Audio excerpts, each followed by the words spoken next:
जय श्री कृष्णा। राधे राधे। आप सभी भक्तों का आपके अपने YouTube चैनल श्री कृष्ण दीवानी में हार्दिक स्वागत है। आज हम सुनेंगे कार्तिक मास महात्म्य अध्याय 2 की कथा। सर्वप्रथम भगवान का सुमरण करते हुए सभी बोलिए ओम नमो भगवते वासुदेवाय। ओम श्री राधा कृष्णाभ्याम नमो नमः। श्री सूत जी बोले, हे ऋषियों, अब मैं तुम्हें इस वर्त के पुण्य प्रभाव संबंधित एक कथा सुनाता हूँ। तुम ध्यानपूर्वक सुनो। एक समय देव ऋषि नारद कल्प वृक्ष के पुष्प को लेकर द्वारिका पहुंचे।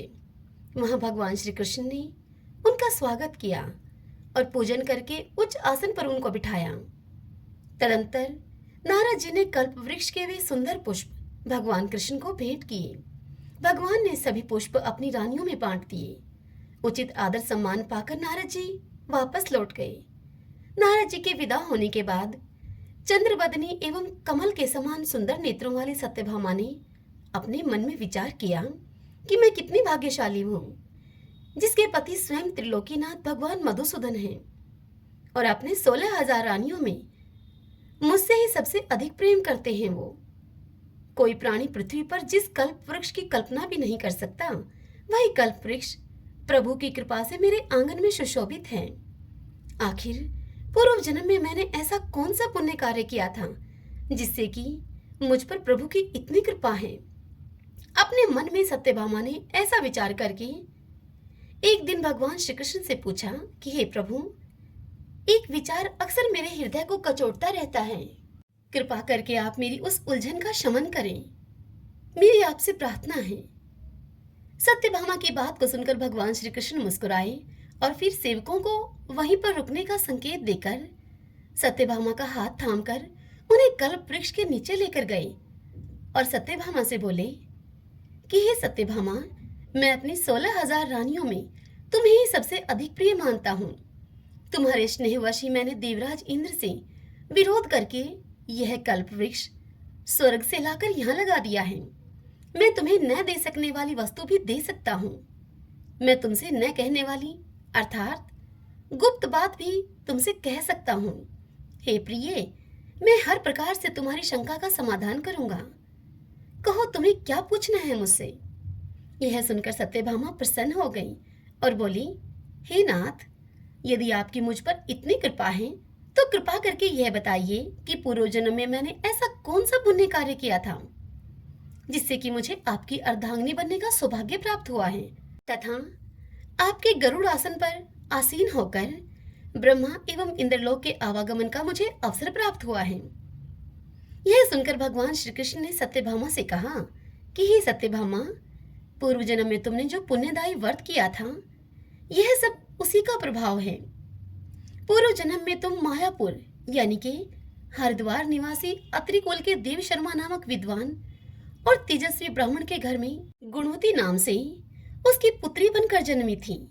देव शर्मा भगवान सूर्य नारायण के अनन्य भगत थे और अपने त्याग और तपस्या के कारण समाज में मान सम्मान पाते थे। जब तुम विवाह के योग्य हो गई तो देव शर्मा ने तुम्हारा विवाह अपने ही एक शिष्य चंद्र प्रकाश के साथ कर दिया।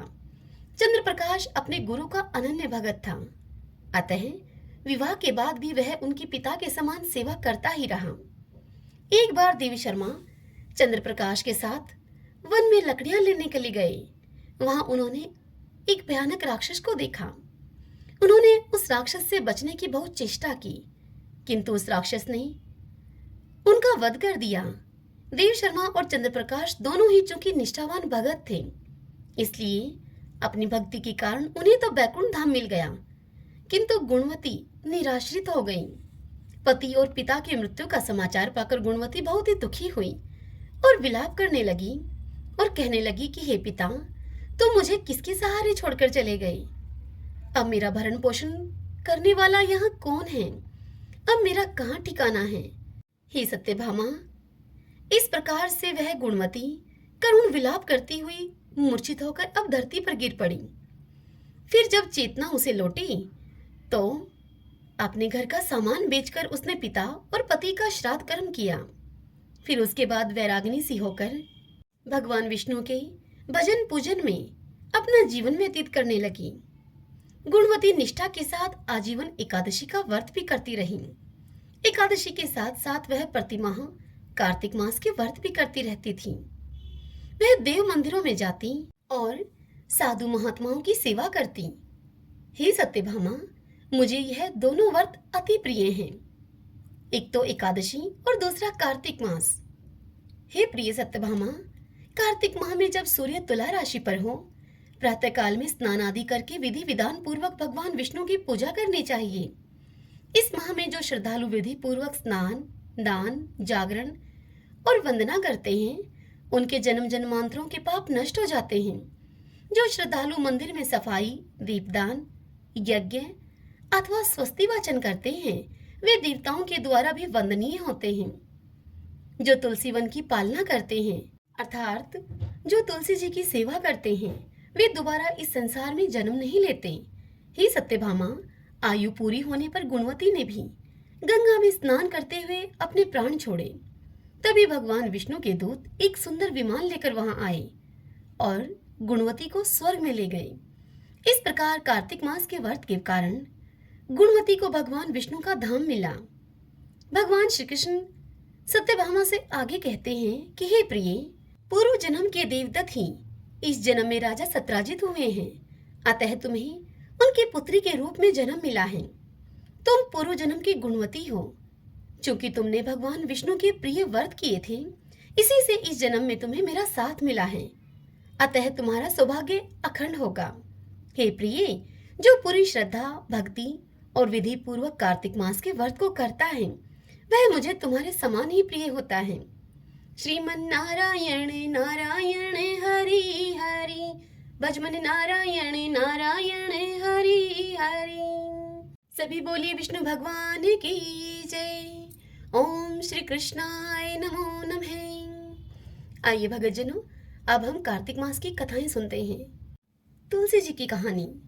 कार्तिक महीने में सभी औरतें तुलसी माता को सींचने के लिए जाती थीं। सभी औरतें तो तुलसी माता को सींचकर वापस आ जाती, परंतु एक बुढ़िया आती और तुलसी माता से कहती कि हे तुलसी माता, सत की दाता, मैं बिरला सींचूं तेरा, तो कर निस्तारा मेरा। मुझे बहू दे, पीले रंग की धोती दे, मीठा मीठा ग्रास दे, बैकुंठ में वास दे, चटके की चाल दे, अच्छी मौत दे, चंदन का काट दे, अच्छा राज दे, दाल भात का खाने को दे, और 11 के दिन श्री कृष्ण का कांधा दे, अच्छी मौत दे। तब तुलसी माता यह बात सुनकर अब सूखने लगी। तब भगवान श्री कृष्ण ने तुलसी जी से पूछा कि हे तुलसी, तुम क्यों सूख रही हो? तब तुलसी माता ने श्री कृष्ण से कहा कि मेरे मन की आप मत पूछो। तब भगवान ने कहा कि अगर मैं नहीं पूछूंगा तो फिर तुमसे कौन पूछेगा? तब तुलसी माता ने कहा कि एक बुढ़िया रोज आती है और मुझसे वह एक बात कह कर जाती है, उसे मैं और तो सब दे दूंगी, परंतु श्री कृष्ण का कांधा उसे मैं कहां से दूंगी? तब श्री कृष्ण ने तुलसी जी से कहा कि जब वह मरेगी बुढ़िया, तो मैं उसे अपने आप कांधा दे आऊंगा, तुम उसको बोल देना। जब बुढ़िया माई मर गई तो सारे गांव वाले इकट्ठे होकर बुढ़िया को लेकर जाने लगे। तब वह बुढ़िया इतनी भारी हो गई, वह किसी से भी नहीं उठी। तब सभी लोग कहने लगे कि इतनी पूजा पाठ किया करती थी, पाप नष्ट होने की माला फेरती थी, और फिर भी इतनी भारी हो गई। तभी बूढ़े ब्राह्मण के वेश में भगवान श्री कृष्ण वहां आए और सबसे पूछा कि यह कैसी भीड़ है भाई? तब वहां खड़े हुए वह आदमी कहने लगे कि एक बुढ़िया माई थी, मर गई है, पापनी थी, इसीलिए वह किसी से अब उठते भी नहीं। तब भगवान ने कहा कि मेरे को इसके कान में एक बात कहने दो, यह आसानी से उठ जाएगी। यह सुनकर वहां खड़े लोग कहने लगे, तुम भी अपनी कोशिश कर लो भाई।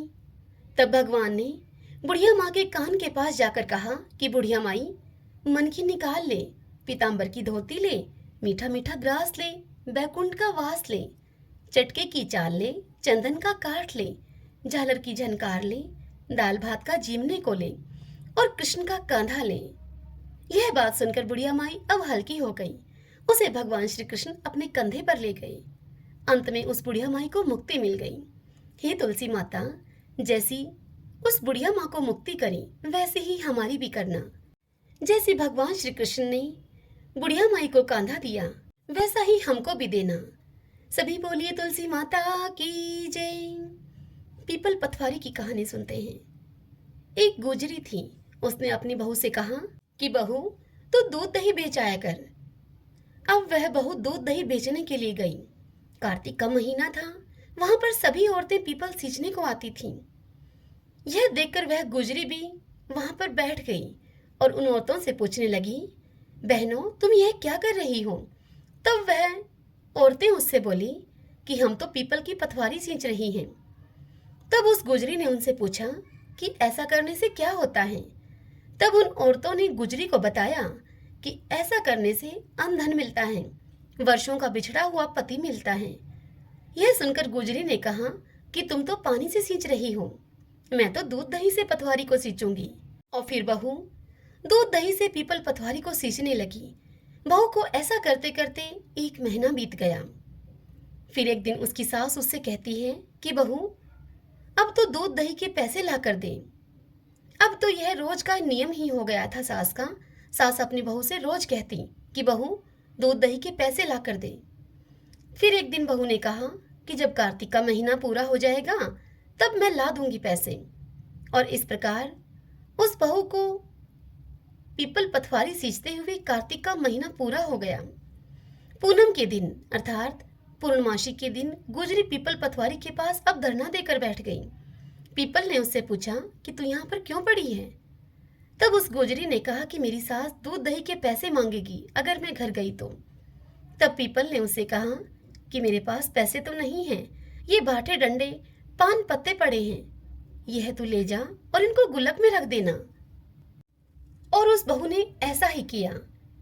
घर जाने पर जब उसकी सास ने उससे पूछा, बहू पैसे लाई हैं? तो उस गुजरी ने कहा कि मैंने पैसे गुल्लक में रखे हैं। जब सास ने गुल्लक को खोलकर देखा तो सास देखती ही रह गई। उस गुल्लक में हीरे मोती जगमगा रहे हैं, पत्तों का धन हो गया। यह देखकर सास बोली कि बहू, तू इतना पैसा कहाँ से लाई है? सास की इस बात को सुनकर बहू ने भी गुल्लक को देखा। यह देखकर बहू अब दंग रह गई और कहने लगी, माँ, मैंने तो 1 महीना दूध दही से पीपल पथवारी को सींचा था और मैंने उससे धन मांगा था। तब मुझे पीपल ने पान पत्ते बाटे डिंडे लेकर जाने के लिए कहा। वह लेकर मैंने इस गुल्लक में रख दिए थे और वही अब ये हीरे मोती हो गए हैं। यह सुनकर सास ने कहा कि अब की बार तो मैं भी पीपल पथवारी को सींचूंगी। और फिर जब अगले वर्ष कार्तिक मास आया तब सास ने पीपल पथवारी को सींचा। सास दूध दही तो बेच आती और हांडी धोकर वह पानी पीपल पथवारी में डाल आती। इस प्रकार करते हुए सास को अब 1 महीना बीतने वाला था। तभी एक दिन सास अपनी बहू से कहती है कि बहू, तुम मुझसे पैसे मांग। यह सुनकर बहू ने कहा कि माँ जी, क्या कभी बहू भी अपनी सास से कभी पैसे मांगती है? तो उसकी सास कहने लगी, नहीं, तुम मुझसे पैसे मांग। तो बहू ने सास से दूध दही के पैसे मांगे। सासू जी पीपल पथवारी पे जाकर अब धरना देकर बैठ गई। तो पीपल ने उसे डंडे पत्ते पान बाटे उसे दे दिए और उससे कहा कि इन्हें गुल्लक में ले जाकर रख दो। सास ने ऐसा ही किया। जब बहू ने गुल्लक को खोलकर देखा तब उसमें कीड़े और बिलाव चल रहे थे। यह देखकर गुजरी ने अपनी सास से कहा, माँ जी, यहाँ आइए, देखिए ये क्या है। तब सास देखकर दंग रह गई और बोली कि पीपल पथवार ने तुझे तो अनधन दिया है और मुझे ये कीड़े मकोड़े दे दिए। तब सभी बोले कि बहू ने तो सच से सींचा था और सास ने धन की भूख से सींचा था। इसीलिए हे पथवारी माता, जैसे बहू को दिया वैसे सबको देना और जैसा सास को दिया वैसा किसी को मत देना। सभी बोलिए पीपल पथवारी की जय। आइए भगतजनों, अब हम तुलसी चालीसा का श्रवण करते हैं। जय जय तुलसी भगवती सत्यवती सुखदानी, नमो नमो हरि प्रियसी श्री विंदा गुण खानी। जय नंदनी जग पूजिता विश्व पावनी देवी, जयति पुष्प सारा सुरभि देहु अमर वर अम्ब। श्री हरि शीश विराजनी देहु अमर वर अम्ब, जनहित हे वृंदावनी अब जन करहु विलंब। धन्य धन्य श्री तुलसी माता, महिमा आगम सदा श्रुति गाता। हरि के प्राण हूँ से तुम प्यारी, हर ही हेतु किन हो तप भारी। जब प्रसन्न हव दर्शन दीनो, तब कर जोरी विनय अस कीनो। हे भगवन कंत मम हो, दीन जानि जनि छाड़हु छोहु। सुनि लक्ष्मी तुलसी की बानी, दिन हो शाप क्रोध पर आनी। अस अयोग्य वर मांगन हारी, हो विटप तुम जड़ तनु धारी। सुनि तुलसी ही शाप यो तिहि ठामा, करहु बास तहु नीचन धामा। दियो वचन हरि तब तत्काला, सुनहु सुमुख जनि हो बिहाला। समय पाई हव हो पति तोरा, पूजी हो आस बचन सत्य मोरा। तब गोकुल में गोप सुदामा, तासु भई तुलसी तू बामा। कृष्ण रास लीला के माही, राधे सखियो प्रेम लखि नाही। दिया शाप तुलसी तत्काला, नर लोकहि तुम जन्महु बाला। भयो गोप वह दानव राजा, शंख चूड़ नामक सिर ताजा। तुलसी भई तासु की नारी, परम सती गुण रूप अगारी। असद्व कल्प गीत जब गयो, कल्प तृतीय जन्म तब भयो। वृंदा नाम भयो तुलसी को, असुर जलंधर नाम पति को। करि अति द्वंद अतुल बल धामा, लिन्हा शंकर से संग्रामा। जब नित सन्य सहित शिव हारे, मरहि न तब हर हर ही पुकारे। पतिव्रता वृंदा थी नारी, को न सके पतहि गनहारी। तब जलंधर ही भेष बनाई, वृंदा डिग हरि पहुँचयो जाई। शिव हित लही करी कपट प्रसंगा, कियो सतीव धर्म ते ही भंगा। भयो जलंधर कर संहारा, सुनि वृंदा उर शोक अपारा। तिहि क्षण दियो कपट हरि टारी, लखी वृंदा दुख गिरा उचारी। जलंधर ही जस हत्यो अभीता, सोई रावण हव हरि सीता। अस प्रस्तर सम हृदय तुम्हारा, धर्म खंडी मम पत ही सहारा। यही कारण लेहि शाप हमारा, होवे तनु पाषाण तुम्हारा। सुनि हरि तुरत ही वचन उचारे, दियो शाप तुम बिना विचारे। लखियो न निज कर तूति पति को, छलन चाहयो जब पार्वती को। जड़मति तुहु अस हो जड़ रूपा, जग में तुलसी विटप अनूपा। धरवै रूप हम शलिग्रामा, नदी गंड की बीच ललामा। जो तुलसी दह हम ही चढ़ई है, सब सुख भोगी परम पद पाई है। बिनु तुलसी हरि चलत शरीरा, अतिशय उठत शीश उर पीरा। जो तुलसी दल हरि शिव धारत, जो सहस्त्र घट अमृत डारत। तुलसी हरि मन रंजनी हारी, रोग दोष दुख भंजनी हारी। प्रेम सहित हरि भजन निरंतर, तुलसी राधा में नहीं अंतर। सभी बोलिए तुलसी मात की जय। आइए भक्तजनों, अब हम तुलसी माता की आरती और कार्तिक भगवान की आरती करते हैं। जय जय तुलसी माता, जय जय तुलसी माता। सब जग की सुखदाता, वरदाता, जय तुलसी माता। सब योगों के ऊपर, सब रोगों के ऊपर, रुज से रक्षा करके भवत्राता, जय जय तुलसी माता। बटुपुत्री हे श्यामा, सुर बलि हे ग्राम्या। विष्णु प्रिय जो तुमको सेवे, सो नर तर जाता, जय जय तुलसी माता। हरि के शीश विराजत, त्रिभुवन से हो वंदित, पतित जनों की तारिणी विख्याता, जय जय तुलसी माता। लेकर जन्म विजन में आई, दिव्य भवन में, मानव लोक तुम्हीं से सुख संपत्ति पाता, जय जय तुलसी माता। हरि को तुम अति प्यारी, श्याम वरण कुमारी, प्रेम अजब है उनको, तुमसे ये कैसा नाता। जय जय तुलसी माता, तुलसी मात की जय। आरती उतारूं मारा कार्तिक भगवान की, आरती उतारूं मारा कार्तिक भगवान की। ठाकुर जी की सेवा में मैं राम नाम बोलती, ठाकुर जी की सेवा में मैं राम नाम बोलती।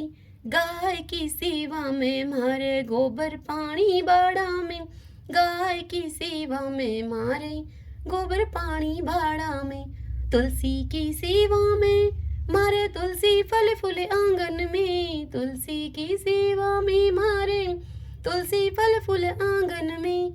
आरती उतारूं मारा कार्तिक भगवान की, आरती उतारूं मारा कार्तिक भगवान की। ठाकुर जी की सेवा में मैं गंगा जल से नहावती, ठाकुर जी की सेवा में मैं गंगा जल से नहावती।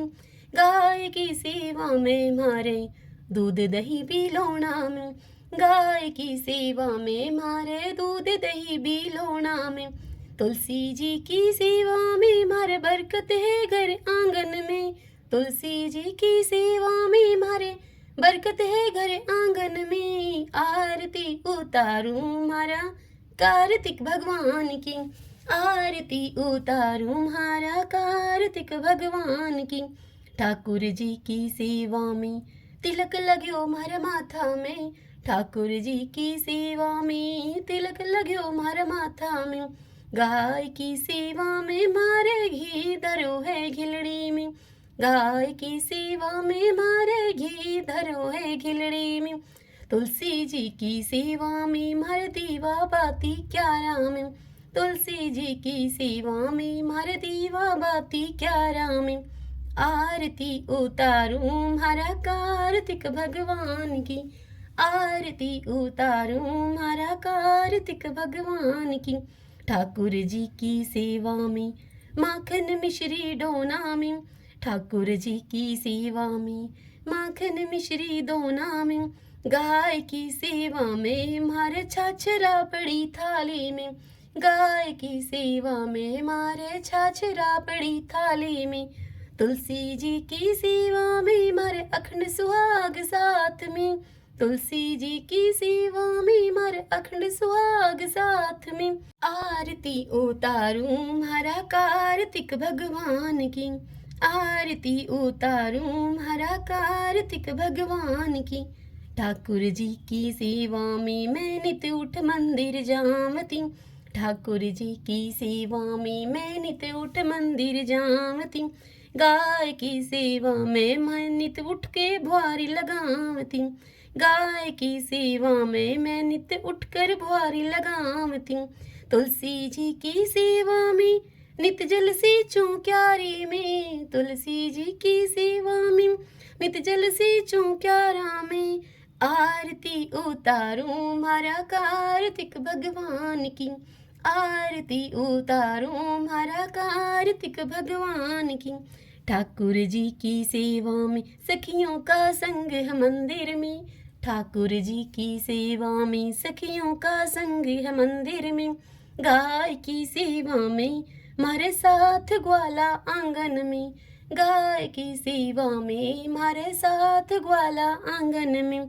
तुलसी जी की सेवा में मारे घर वाला मारे साथ में, तुलसी जी की सेवा में मारे घर आला मारे साथ में। आरती उतारूं मारा कार्तिक भगवान की, आरती उतारूं मारा कार्तिक भगवान की। ठाकुर जी की सेवा में मैं तुलसी माला फेरती, ठाकुर जी की सेवा में मैं तुलसी माला फेरती। गाय की सेवा में मारे गले गलसरी सोना की, गाय की सेवा में मारे गले गलसरी सोना की। तुलसी जी की सेवा में मारे सिर पर चुंदड़ी लाल है, तुलसी जी की सेवा में मारे सिर पर चुंदड़ी लाल है।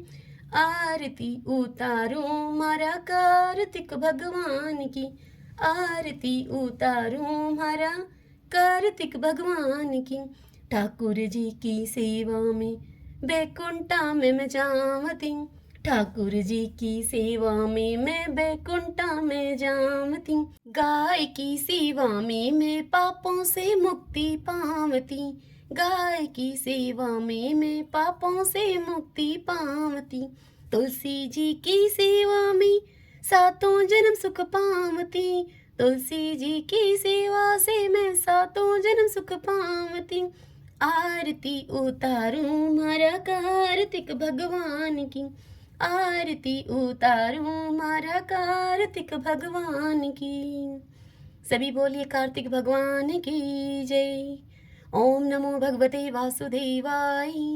ओम श्री कृष्णाय नमो नमः।